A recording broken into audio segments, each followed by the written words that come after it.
Far from the Madding Crowd by Thomas Hardy. Chapter 30. Hot Cheeks and Tearful Eyes. Half an hour later Bathsheba entered her own house. There burnt upon her face when she met the light of the candles the flush and excitement which were a little less than chronic with her now. The farewell words of Troy, who had accompanied her to the very door, still lingered in her ears. He had bidden her adieu for 2 days, which were, so he stated, to be spent at Bath in visiting some friends. He had also kissed her a second time. It is only fair to Bathsheba to explain here a little fact which did not come to light till a long time afterwards, that Troy's presentation of himself so aptly at the roadside this evening was not by any distinctly preconcerted arrangement. He had hinted, she had forbidden, and it was only on the chance of his still coming that she had dismissed Oak, fearing a meeting between them just then. She now sank down into a chair, wild and perturbed by all these new and fevering sequences. Then she jumped up with a manner of decision, and fetched her desk from a side table. In 3 minutes, without pause or modification, she had written a letter to Boldwood, at his address beyond Casterbridge, saying mildly but firmly that she had well considered the whole subject he had brought before her, and kindly given her time to decide upon, that her final decision was that she could not marry him. She had expressed to Oak an intention to wait till Boldwood came home before communicating to him her conclusive reply, but Bathsheba found that she could not wait. It was impossible to send the letter till the next day, yet to quell her uneasiness by getting it out of her hands, and so, as it were, setting the act in motion at once, she arose to take it to any one of the women who might be in the kitchen. She paused in the passage. A dialogue was going on in the kitchen, and Bathsheba and Troy were the subject of it. "If he marry her, she'll give up farming. 'Twill be a gallant life, but may bring some trouble between the mirth. So say I." "Well, I wish I had half such a husband." Bathsheba had too much sense to mind seriously what her servitors said about her, but too much womanly redundance of speech to leave alone what was said till it had died the natural death of unminded things. She burst in upon them. "Who are you speaking of?" she asked. There was a pause before anybody replied. At last Liddy said frankly, "What was passing was a bit of a word about yourself, miss." "I thought so. Marianne and Liddy and Temperance. Now I forbid you to suppose such things. You know I don't care the least for Mr. Troy, not I. Everybody knows how much I hate him. Yes," repeated the forward young person, "hate him." "We know you do, miss," said Liddy, "and so do we all." "I hate him too," said Marianne. "Marianne! Oh, you perjured woman!" "How can you speak that wicked story?" said Bathsheba excitedly. "You admired him from your heart only this morning in the very world. You did. Yes, Marianne, you know it." "Yes, miss, but so did you. He's a wild scamp now, and you are right to hate him." "He is not a wild scamp.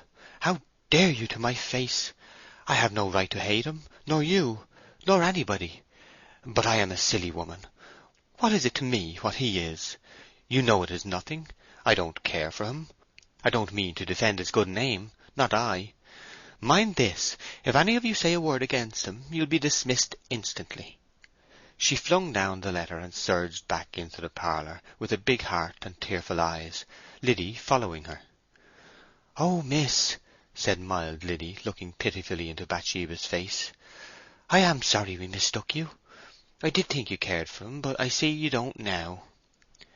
"Shut the door, Liddy." Liddy closed the door and went on. "People always say such foolery, miss. I'll make answer henceforth. Of course a lady like Miss Everdene can't love him. I'll say it out in plain black and white."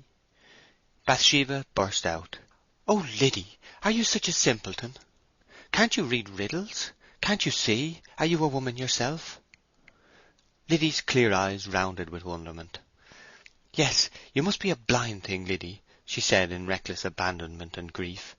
"Oh, I love him to very distraction and misery and agony. Don't be frightened at me, though perhaps I am enough to frighten any innocent woman. Come closer, closer." She put her arms around Liddy's neck. "I must let it out to somebody. It is wearing me away. Don't you yet know enough of me to see through that miserable denial of mine? Oh God, what a lie it was! Heaven and my love forgive me! And don't you know that a woman who loves at all thinks nothing of perjury when it is balanced against her love? There, go out of the room. I want to be quite alone." Liddy went towards the door.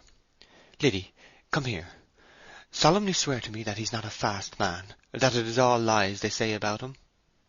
"But, miss, how can I say he is not if—" "You graceless girl! How can you have the cruel heart to repeat what they say? Unfeeling thing that you are! But I'll see if you or anybody else in the village, or town either, dare do such a thing." She started off, pacing from the fireplace to door and back again. "No, miss, I don't. I know it's not true," said Liddy, frightened at Bathsheba's unwonted vehemence. "I suppose you only agree with me like that to please me. But, Liddy, he cannot be bad, as is said. Do you hear?" "Yes, miss, yes." "And you don't believe he is?" "I don't know what to say, miss," said Liddy, beginning to cry. "If I say no, you don't believe me. If I say yes, you rage at me." "Say you don't believe it. Say you don't." "I don't believe him to be so bad as they make out." "He is not bad at all. My poor life and heart, how weak I am!" she moaned in a relaxed, desultory way, heedless of Liddy's presence. "Oh, how I wish I had never seen him! Loving is misery for women always. I shall never forgive God for making me a woman, and dearly I am beginning to pay for the honour of owning a pretty face." She freshened and turned to Liddy suddenly. "Mind this, Liddy Smallbury. If you repeat anywhere a single word of what I have said to you inside these closed doors, I'll never trust you, or love you, or have you with me a moment longer. Not a moment." "I don't want to repeat anything," said Liddy, with womanly dignity of a diminutive order. "But I don't wish to stay with you, and if you please, I'll go at the end of the harvest, or this week, or to-day. I don't see that I deserve to be put upon and stormed at for nothing," concluded the small woman, bigly. "No, no, Liddy, you must stay," said Bathsheba, dropping from haughtiness to entreaty with capricious inconsequence. "You must not notice my being in a taking just now. You are not as a servant, you are a companion to me. Dear, dear, I don't know what I am doing since this miserable ache of my heart has weighted and worn upon me so. What shall I come to? I suppose I shall get further and further into troubles. I wonder sometimes if I am doomed to die in the union. I'm friendless enough, God knows."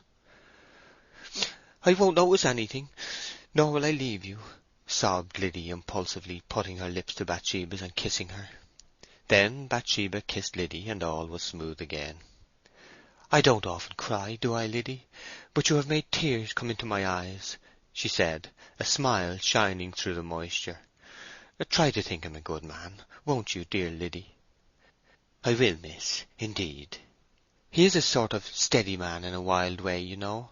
That's better than to be, as some are, wild in a steady way. I'm afraid that's how I am.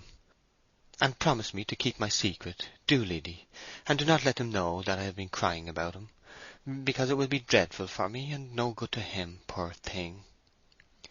"Death's head himself shall wring it from me, mistress, if I've a mind to keep anything, and I'll always be your friend," replied Liddy emphatically, at the same time bringing a few more tears into her own eyes, not from any particular necessity, but from an artistic sense of making herself in keeping with the remainder of the picture, which seems to influence women at such times. "I think God likes us to be good friends, don't you?" "Indeed I do. And, dear miss, you won't harry me and storm at me, will you? Because you seem to swell as tall as a lion then, and it frightens me. Do you know, I fancy you would be a match for any man when you're in one of your takings." "Never, do you?" said Bathsheba, slightly laughing, though somewhat seriously alarmed by this Amazonian picture of herself. "I hope I am not a bold sort of maid, mannish," she continued with some anxiety. "Oh, no, not mannish, but so almighty womanish that 'tis getting on that way sometimes. Ah, miss," she said, after having drawn her breath very sadly in and sent it very sadly out, "I wish I had half your failing in that way. 'Tis a great protection to a poor maid in these illegitimate days." End of chapter 30.